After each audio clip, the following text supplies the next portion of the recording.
តោះគោរពនឹងជម្រាបសួរក៏ដូចជាសួស្តីទៅកាន់ពុកម៉ែបងប្អូនយើងទាំងអស់គ្នា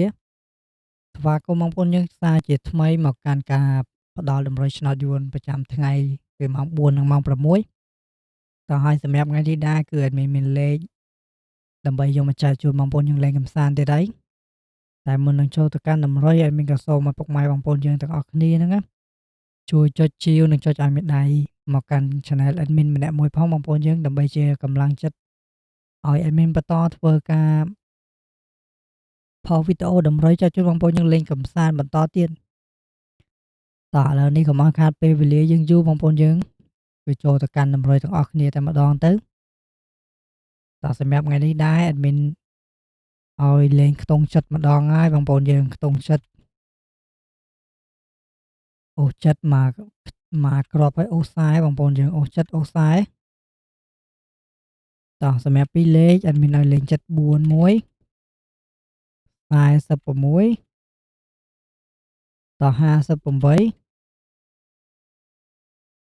និងមកគ្រាប់ចុងក្រោយ Admin ឲ្យលេង96តោះបងប្អូនយើងនេះគឺជាពីរលេខនិងលេខអូសហើយយើងនៅសល់3លេខបងប្អូនយើង3លេខ2គ្រាប់3លេខ2គ្រាប់ដែល Admin ដាក់ឲ្យAdmin ចង់ឈឺកបងប្អូនយើងនិយាយអត់ចង់ចេញទេនេះតោះសម្រាប់3លេខ Admin ឲ្យលេង579ហើយសម្រាប់មកគ្រាប់ចុងក្រោយ Admin ឲ្យលេង243តោះ243នេះយកមកគុណឃើញ234បងប្អូនយើង Admin ដាក់ឲ្យលេខស្អាតតើបងប្អូនយើងនេះក៏ជាលេខតម្រុយដែល Admin បានរៀបចំនិងចែកជូនបងប្អូនយើងលេងកម្សាន្ត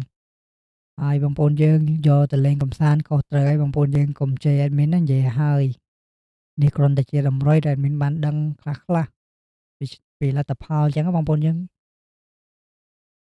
តើបងប្អូនយើងពេញចិត្តលេខមួយណាបងប្អូនយើងយកលេខមួយហ្នឹងទៅលេងកម្សាន្តទៅហើយជាចុងក្រោយ Admin ក៏សូមជូនពរពុកម៉ែបងប្អូនយើងទាំងអស់គ្នាហេង